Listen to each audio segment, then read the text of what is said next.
Case dismissed.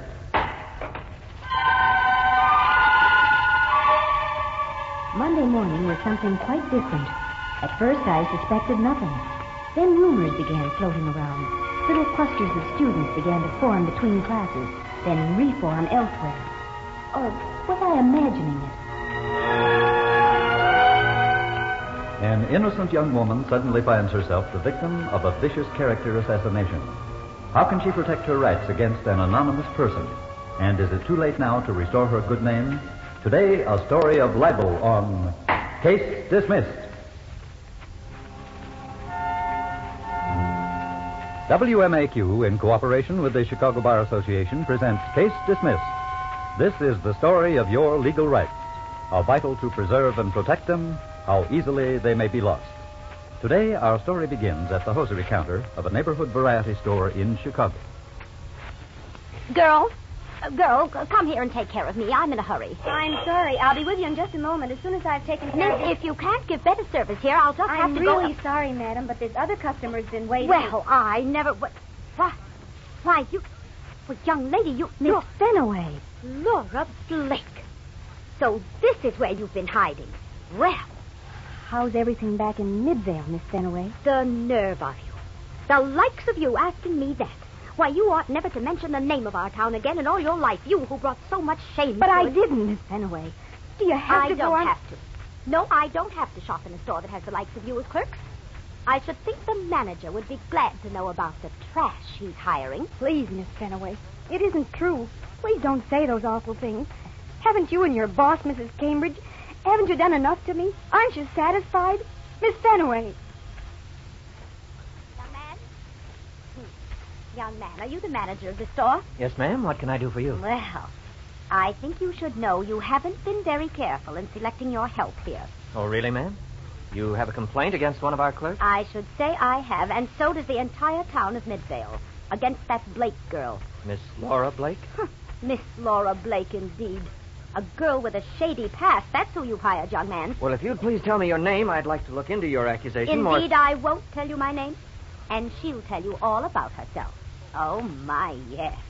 She'll be delighted to tell you all about her wretched life. Good day, sir. Yes. Come in. You sent for me, Mr. Marsh? Oh, yes, Laura. Won't you sit down, please? Yes, miss. Laura, I don't believe in beating around the bush. A customer whose name I couldn't obtain has just made a serious accusation about you. Miss Fenaway. Stella Fenaway. So they're even going to take this job away from me. You know who I mean right away, Laura? Yes. She said you had a shady past. Is there any truth to her charge? No. No, sir. Not at all. That's all I want to know, then. But I want to tell you about it, Mr. Marsh. Won't you listen? Why, certainly, Laura. I'll be very glad to. Do you know the town of Midvale, Mr. Marsh? Yes. I've been through it many times. Pretty town. Yes. A pretty town in many ways. And for 23 years, I didn't dream there was any ugliness to be found in Midvale. But there was. It's your hometown?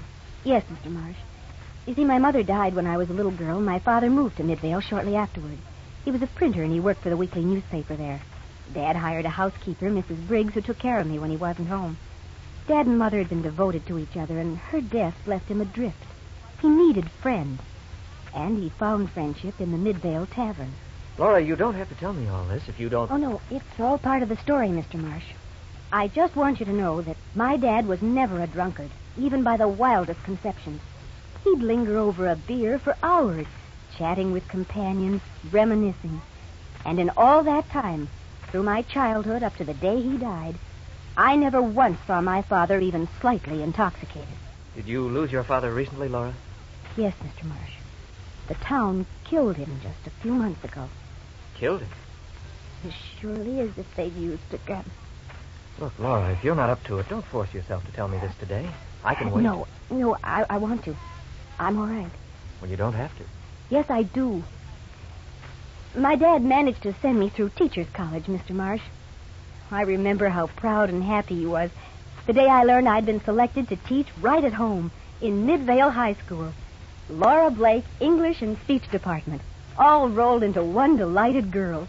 Even my first meeting with Miss Fenaway's boss, School Board President Lillian Cambridge, failed to lessen the joy of that first day. Now, Miss Blake, we of the school board are naturally happy that one of our own Midvale residents has been chosen to become a member of the faculty.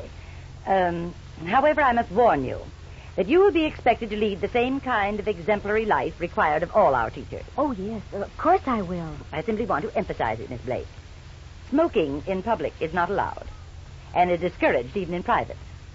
Late hours are to be avoided at all times. Drinking, Miss Blake, is absolutely forbidden. Yes, Mrs. Cambridge. You won't have to worry about me. Oh, but I will, Miss Blake. I always worry about our little family of teachers. I hope you'll feel free to come to me at any time with your problems, Miss Blake. And now, good luck to you. I hope you'll be very happy with us.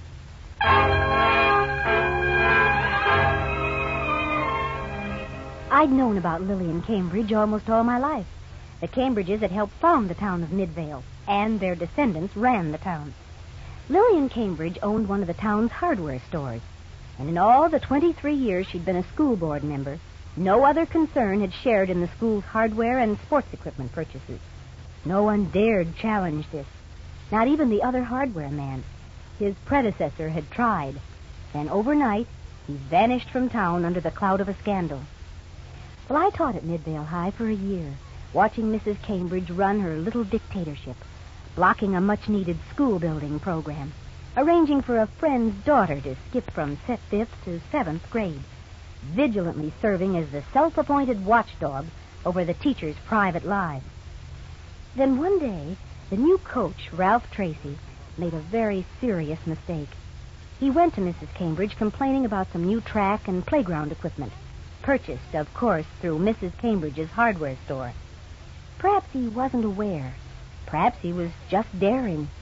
At any rate, he was playing with danger. Mrs. Cambridge, I feel the school has been cheated. Oh, really, Mr. Tracy? In what way? Well, that track and playground equipment we ordered, it's not the same kind I originally approved.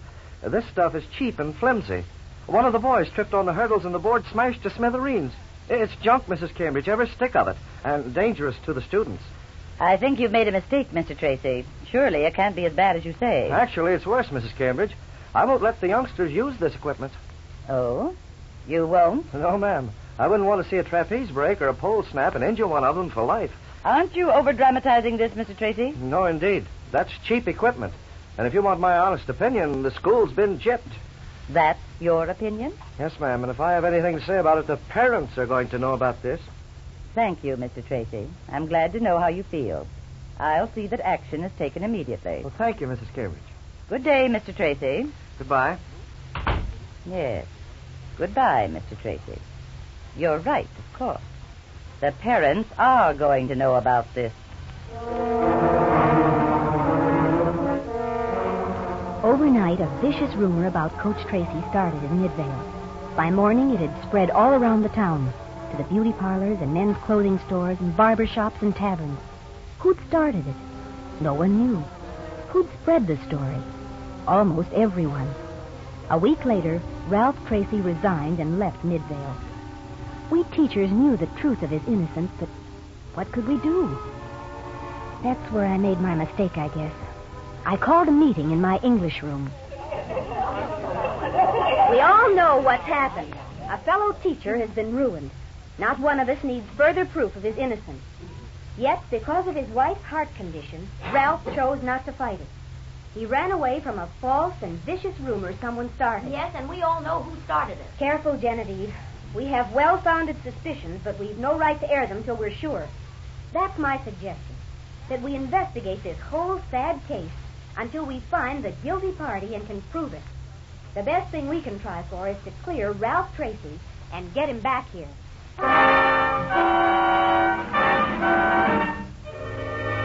We started our little investigation, and almost immediately I found myself summoned to Mrs. Cambridge's office downtown. Miss Blake, I understand you've organized a committee to look into the recent scandal and departure of Mr. Tracy. Yes, Mrs. Cambridge. We feel he may have been an innocent victim of a vicious rumor. Forget it. Coach Tracy was guilty of all the charges, and his running off proves it beyond a doubt. But his wife was an invalid, Mrs. Cambridge. Fighting back would have subjected her to great tension. It might have killed her. Nonsense. The man was a disgrace to the profession. We're well rid of him. I advise you to cease your foolish plans to help him, no matter how good your intentions.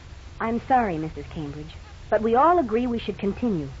We seem to be making a little headway. You will stop it, or you'll answer to me, to the school board. Now that's an order. If you'll excuse me, Mrs. Cambridge, I don't think the school board has any right to stop us from trying to prove a man's innocent. Miss Blake, I'll not tolerate such insolence. I'm sorry, Mrs. Cambridge. I intend no insolence. But you won't halt this silly investigation? No, ma'am. Not yet. Miss Blake, we shall see who's running Middale High School. Good day to you. Goodbye, Mrs. Cambridge. 2 mornings later, as I left my home, I discovered a sealed white envelope without postmark or stamp in my mailbox. I opened it and read the typewritten message. Speaking for all the citizens of Midvale, we've been asked to advise you that further efforts on your part in behalf of Coach Ralph Tracy will not be tolerated. Nothing you can do will convince us he was not guilty. We are well rid of him. For your own good, stop now. Signed, Citizens Committee of Midvale.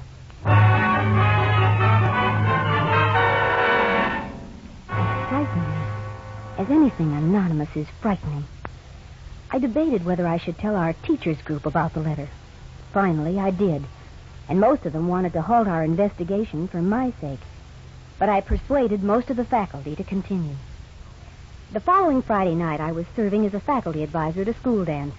At intermission time, I gathered up the tickets and money from the student ticket sellers at the door and took them back to the principal's office for safekeeping. When I put the key in the lock, I found the door was unlocked. Inside, the light was on. I expected to see the principal, but there was no one in the room. Then I turned to the safe to put away the $40 from the dance. The door to the safe was open, and there was nothing inside.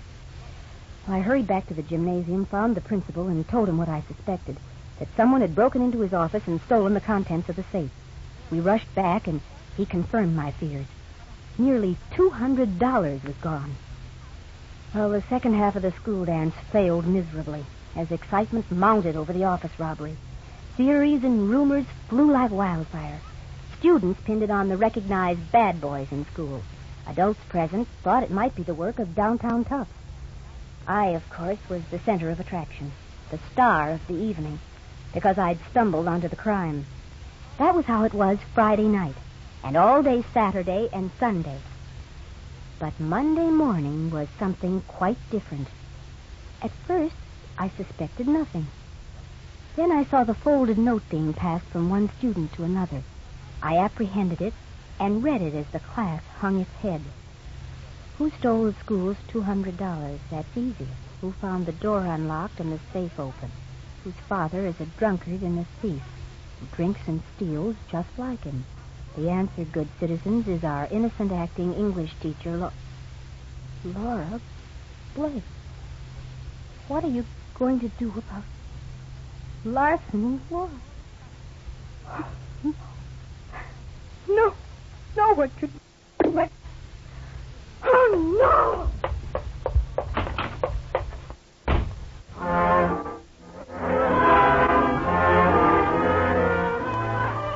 It was terrible. My friend Genevieve Hibbs stood by me and helped me regain my composure. And then the full truth came to me.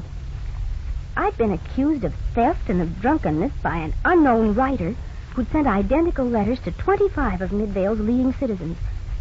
When I could think clearly again, I tried to find out who'd sent the letters. I had a strong suspicion, of course, but the post office ended that very swiftly. The letters, they informed me, had been placed in the post office sometime after 7 o'clock on Sunday evening. And I knew beyond a doubt that Mrs. Lillian Cambridge, my number one suspect, had left town by train on Saturday night and wasn't expected back for a week. She might have had an accomplice, but how would I know? What could I do? Nothing, I decided. The rumor grew and was magnified as it traveled. My best friend stood by me, but the other kind, well, I began to notice some of my faculty associates who used to stop and chat at lunchtime now carefully avoided me. And more I heard snickers and whispers about larceny Laura behind my back. I tried to shield my father, but of course it was impossible. He was furious. But the more tongues wagged, the less he said, and the sicker he became. And there we were in the middle of a horrible nightmare that never ceased, but just grew and grew. Well, the school board election returned Lillian Cambridge to her presidency without opposition. And I think it was then that I knew that my cause was lost. Her secretary at the hardware store, Miss Stella Fenaway, called on me at my home a week later. She came quickly to the point of her mission. I do hope you'll consider the advice of Mrs. Cambridge and myself. Spare yourself and the school further embarrassment by resigning from the faculty at the end of the spring term.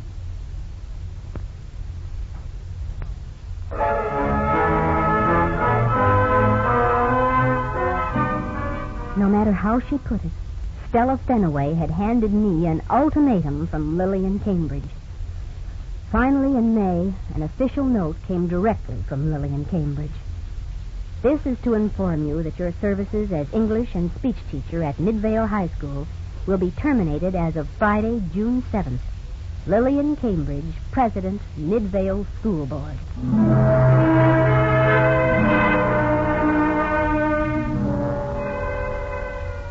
I'd expected it for some time, of course, and I was prepared for the shock.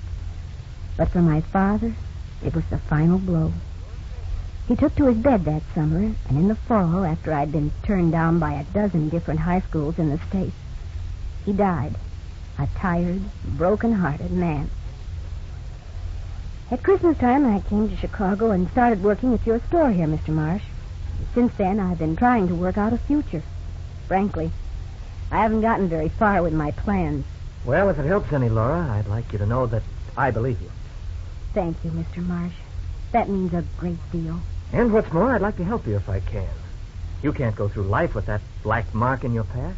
But what can I do? Well, first thing you can do is see my friend, Attorney Jack Milton. If anything on earth can be done, there's the boy who can do it. But I don't have enough money for a lawsuit, even if I do have a case, Mr. Marsh. I'm sure Jack will have an answer for that, too. How about letting me call it? Well, Miss Blake, you've really had a rough time. I'm certainly glad you came to me before it was too late. Too late? I don't understand, Mr. Milton. Now, there's a statute of limitations on libel and slander suits, Miss Blake. In Illinois, you have to sue within 1 year after the libel or slander has taken place. Goodness. We have only a little over a month left. No one to sue. Don't you think this story about you has been repeated specifically by a number of different people in Midvale? Oh, yes, I'm sure it has. Well, all we have to do is find someone who has repeated that you're a thief, Miss Blake. We don't have to find the person who actually started the rumor, and it doesn't make any difference even if a person repeating it believed it was true. Oh, but I don't want to make a mere gossip pay for this, Mr. Milton. I'm only interested in vindication. I want the party who viciously started it to say it isn't true. Well, if we identify someone who repeated it, we can undoubtedly trace it back to its origin. However, the fact that you have some strong suspicions about someone with considerable motivation may prove helpful here. Perhaps not. At any rate, I think the collection of notes you received is the place to begin. Oh, you mean the warning note and the actual libelous note? Yes, and also the official notice of dismissal sent you by Mrs. Cambridge, the school board president. But they were all typewritten, Mr. Milton.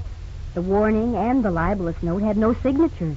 Well, a typewriter has a signature all its own, you know.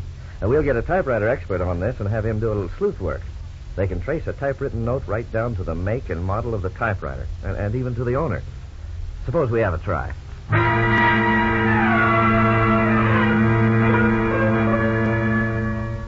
Well, Miss Blake, we have good news. The typewriter expert tells me all three of the notes were written on the same machine, a standard Taylor. Then Mrs. Cambridge did write those horrible things. It seems very likely.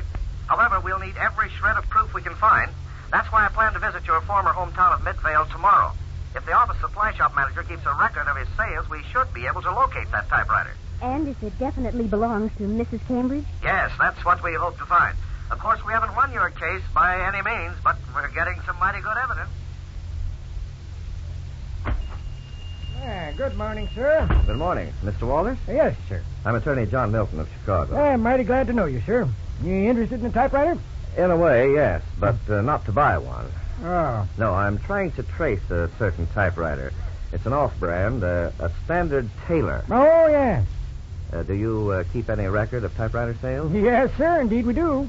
Unfortunately, I don't have the serial number. Well, in this case, you won't need any. I've sold only one standard Taylor in the last 5 years. Really? Oh, yes, sir. That machine went to Mrs. Cambridge, Mrs. Lillian Cambridge, over at the hardware store.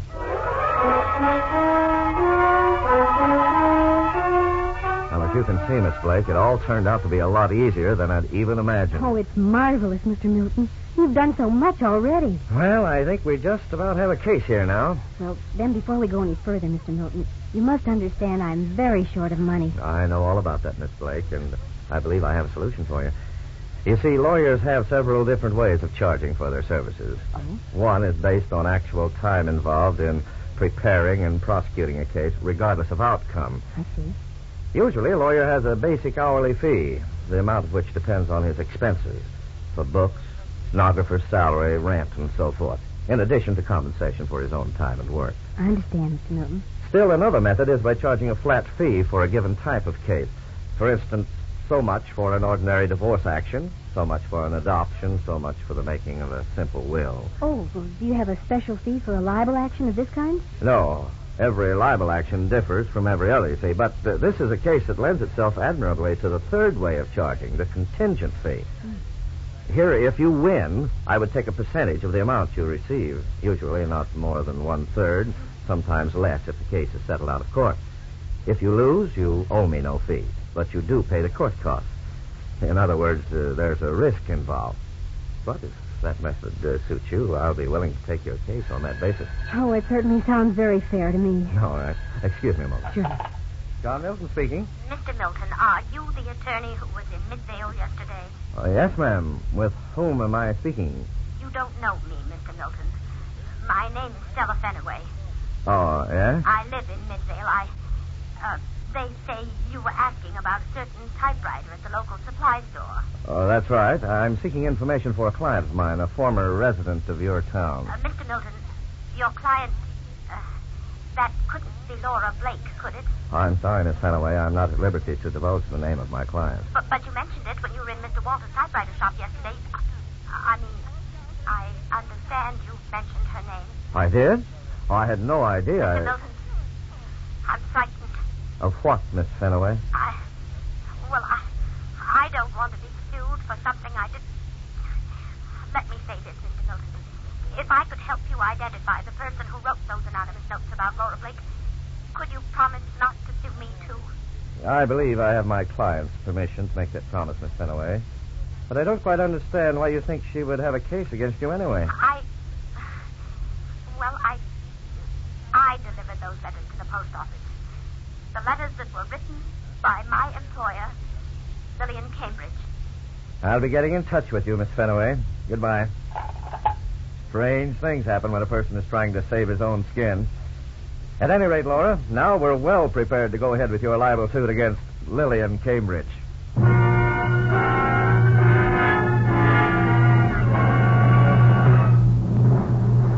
Mr. Milton, I'm Dudley Piran, counsel for Mrs. Cambridge. My client is anxious to keep this libel action out of the courts. She's instructed me to offer a settlement. Now, would your client, Miss Blake, accept $5,000? Well, yes and no, Mr. Piran.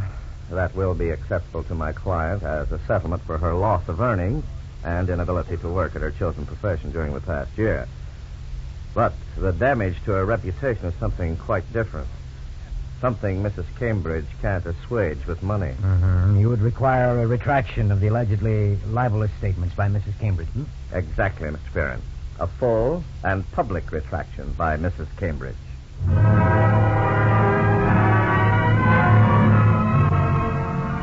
Well, Mr. Marsh, today's the day. I'm off for Colorado. We'll miss you at the store, Laura, but I'm certainly glad you're returning to your profession.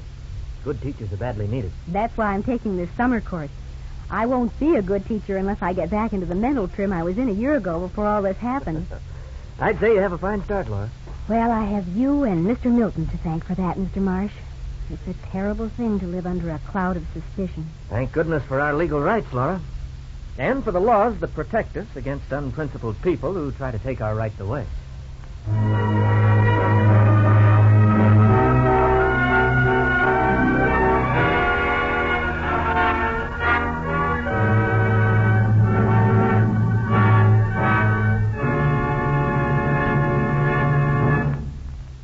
Here to summarize today's case dismissed is your counselor, Dean John C. Fitzgerald of the Loyola University Law School. Dean Fitzgerald. This is the Easter season, a time when hopes are reborn and every man should rededicate himself to his faith and to his fellow man. Repeating a libel or slander can be as dangerous and as damaging as originating it, and you are as guilty morally as you are under the law. Bearing false witness against your neighbor hurts not only the neighbor, but spreads out until it consumes your entire community in moral sickness. To protect the community as well as the individual, we have laws of slander and libel for which Laura is now grateful. Next week, WMAQ and the Chicago Bar Association will consider some of the problems of juvenile delinquency. Until then, this is your counselor, Dean John C. Fitzgerald, wishing for each of you a good night, good luck, and good laws. Case dismissed.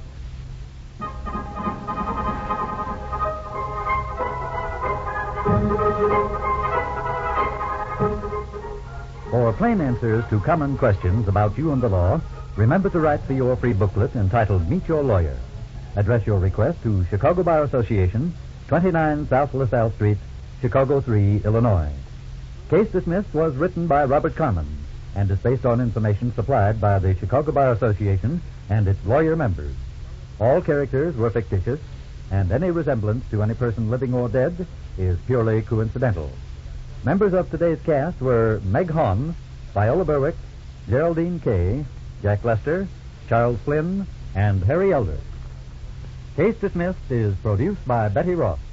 Direction is by Herbert Lateau. Musical effects were transcribed. Sound by Tom Evans. Engineering by Gary DeVlies. This is Lee Bennett speaking, inviting you to return next Saturday at this same time when we'll bring you a story about legal aspects of juvenile delinquency on Case Dismissed.